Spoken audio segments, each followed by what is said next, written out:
ஹாய்டா. Hi Siva. நான் உங்களுக்காக காத்துட்டு இருக்கிறது. மத்தியானத்துல இருந்து உங்களுக்காக வெயிட் பண்ணிட்டு இருக்கேன். சரி, மேல ஃபர்ஸ்ட் ஃப்ளோர் கேர்ள்ஸ்க்கு மட்டும் ரூம் இருக்கு. மச்சான் நீங்க எல்லாம் கொஞ்சம் அட்ஜஸ்ட் பண்ணிக்கங்கடா ப்ளீஸ். ரூம் பத்தில எவன்டா கேட்டா? மேற்படி மேட்டர் இருக்கானே. அதுக்கெல்லாம் ஏற்கனவே உசார்படுத்திட்டேன் மச்சான். ஓகே. யூ பார்ட் டைம் பிரில்லியன்ட்ரா. போத்திக்கிடு போத்திக்கவா. மச்சான் வெயிட் பண்ணா. அடிங்க படுத்துக்கவா. காட போட்டு தொலைடி. ஏய் காட பாக்க. காட தடவி தடவி போடுறதுக்குள்ள நம்ம வாங்கி வச்சிருக்க பீர் எல்லாம் சுடுதண்ணி ஆயிரும். அடுத்த கச்சலாமா? ஓகே. சரி இந்தா. போட்டா போடுறா காடு. இதுதான் வெயிட்டிங்.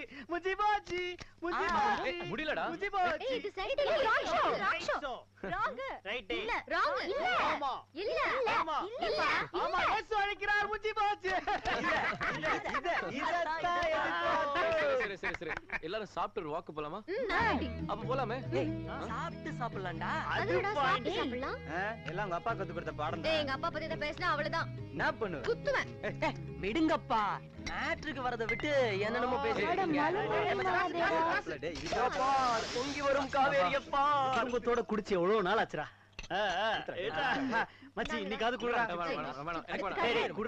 கண்டிப்பா அடிக்கிறேன். அவனுக்கு ரெட்டு வந்து குடுறோம். அன்னைக்கு அடிக்கிறேன். அவனுக்கு ஒரு குழந்தைக்கே வாய்ப்பு காணோம். வேலைக்கு ஆக மாட்டான்டா. வேலைக்கு ஆக மாட்டான். விடுடா டேய். நம்ம அடிப்போம். வீரு இருக்கும் இடம் ஆரோக்கியம்தான். ஏய் இதெல்லாம் குடிச்சா கசக்குமா?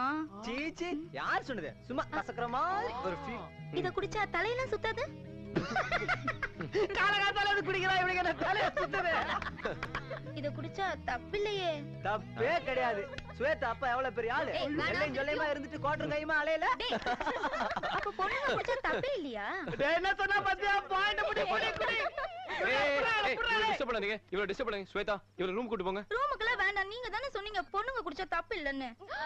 அடி பாவி. ஐயோ குடிக்க மாட்டேன். அப்படியே சாப்பிடுவேன். ஹலோ. இன்னும் தூங்கலையா? நீங்க வேற பசங்க ஃபுல்லா வாமிட் பண்ணிட்டு ரூம்ல காலை வைக்க முடியல. ஆமா உங்களுக்கும் புது இடனே தூக்கம் வரலையா? எல்லாம் உங்க பசங்க பண்ண வேலைதான். வந்தனாக்கு வர ஃபுல்லா ஊத்தி விட்டாங்களா? அவ என்ன தெரியுமா பண்றா? தப்பு இல்லையா? இது குடிச்சா கசக்குமா? நான் வேற ரொம்ப சென்சிட்டிவ்ங்க. சின்ன சத்தம் கேட்டாலே முழிப்பு வந்துரும். அதான் சும்மா. நான் ரொம்ப நாளா உங்ககிட்ட ஒன்னு கேட்கணும்னு நினைச்சேன். கேட்கட்டுமா? கேளுங்க. எப்படியும் தூக்கம் இல்ல ஆயிடுச்சு. விடியற வரைக்கும் ஏதாவது பேசிக்கிட்டே இருக்கலாம். அப்படியே ரெண்டு பேருக்கும் டைம் பாஸ் ஆயிடும். இல்ல எல்லாரும் பீர் அடிச்சாங்க. ஏன் வந்தனா கூட பீர் அடிச்சா? எல்லாரும் கம்பல் பண்ணியோ நீங்க மட்டும் ஏன் சாப்பிடல? பிடிக்காதுங்க. சிகரெட் பட்டா பிடிக்கிறீங்க? அது வேற ஃபீல், இது வேற ஃபீல். அது என்ன ஃபீல்? ரொம்ப சீக்கிரட்டா சொல்ல வேணாம். சாச்சா அப்படிலாம் ஒண்ணும் இல்லைங்க. இப்போ திண்டுக்கல்ல தலப்பாக்கட்டு பிரியாணி கடை இருக்கு, பாத்திருக்கீங்களா? அந்த இடத்துல முதல்ல எங்க அப்பாவோட கடை இருந்தது. அப்ப எனக்கு ஒரு 6 வயசு இருக்கும். 1ஆம் கிளாஸோ இல்ல 2ஆம் கிளாஸோ படிச்சுட்டு இருந்தேன். எங்க அப்பா கல்லாவில கம்பீரமா உட்காந்துட்டு இருப்பாரு. ஒரு கையில சிகரெட், இன்னொரு கையில பணம் வாங்கி போட்டுட்டு இருப்பாரு. பார்க்கவே சூப்பரா இருக்குங்க. பொது ஒரு ஆணுக்கும் சரி பெண்ணுக்கும் சரி சின்ன வயசுல அவங்க அப்பா தான் அவங்களுக்கு முதல் ஹீரோ. எனக்கும் அப்ப எங்க அப்பா பெரிய ஹீரோவா தெரிஞ்சாரு. அதான் பெரிய ஆளானா சிகரெட் பிடிக்கணும்னு அப்பயே மண்டையில ஃபிக்ஸ் ஆயிடுச்சு. அதான் +2 படிக்கும் போதே தம் அடிக்க கத்துட்டேன். அது மட்டும் இல்லைங்க, என் ஸ்கூல் எல்லாம் மதுரையில முடிச்சேன். காலேஜ் கோயம்புத்தூர்ல. மதுரை பழக்கம் அங்கிட்டு இங்கிட்டு அவங்க இவங்கன்னு பேசுவேன். பசங்களாம் கோயம்புத்தூர்ல பயங்கரமா கிண்டல் பண்ணுவாங்க.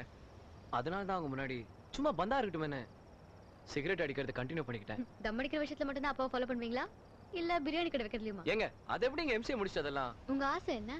பெருசா ஒண்ணும் இல்லைங்க. இப்படி சொல்லும் போதே தெரியுது பெருசா ஏதோ இருக்குன்னு. சொல்லுங்களேன். பெருசா ஒண்ணும் இல்லைங்க. படிப்பு முடிஞ்சதும் ஒரு வேலை கிடைக்கணும். ஒரு 10,000மோ 15,000மோ கிடைச்சா போறோம். மதுரையில இருந்து மெட்ராஸ் வரைக்கும் எங்க அம்மா ஃபிளைட்ல கூட்டு போயிட்டு வரணும். என்ன அப்படி பாக்குறீங்க? உங்க ஸ்டேட்டஸ்க்கு இது பெரிய விஷயமா இல்லாம இருக்கலாம். ஆனா என் ஸ்டேட்டஸ்க்கு ரொம்ப பெரிய விஷயங்க. எங்க வீட்டை பாத்திருக்கீங்களா? எங்க அம்மா ஏதாவது வேலை செஞ்சுட்டு இருப்பாங்க. வெளியில ஃபிளைட் சத்தம் கேட்ட உடனே எங்க தெருவை வெளியில ஓடி வந்து வேடிக்கை பார்த்து சந்தோஷப்படும். எங்க அம்மா வெளில வருவாங்க. மேல பார்த்துட்டு பக்கமா பறக்குதுல்ல அப்படின்னு சொல்லிட்டு மறுபடியும் அவங்க வேலைக்கு போயிடுவாங்க. பக்கத்துல பார்த்ததுக்கு இவ்வளவு சந்தோஷப்பட்டவங்கள அதுல உட்கார வச்சு அதுல டிராவல் பண்ணி அவங்க படுற சந்தோஷத்தை பார்க்கணுங்க. அதாங்க என் ஆசை. அதெல்லாம் ஒரு தனி சந்தோஷங்க. நான் வேற என் சொந்த கதை சோக கதை சொல்லிட்டு உங்களை போர் அடிச்சிட்டேன். அப்படிலாம் ஒண்ணும் இல்ல. முகூர்த்த நேரம் வேற ஆயிடுச்சு. வாங்க கீழே போய் ரெடி ஆகலாம். வாங்க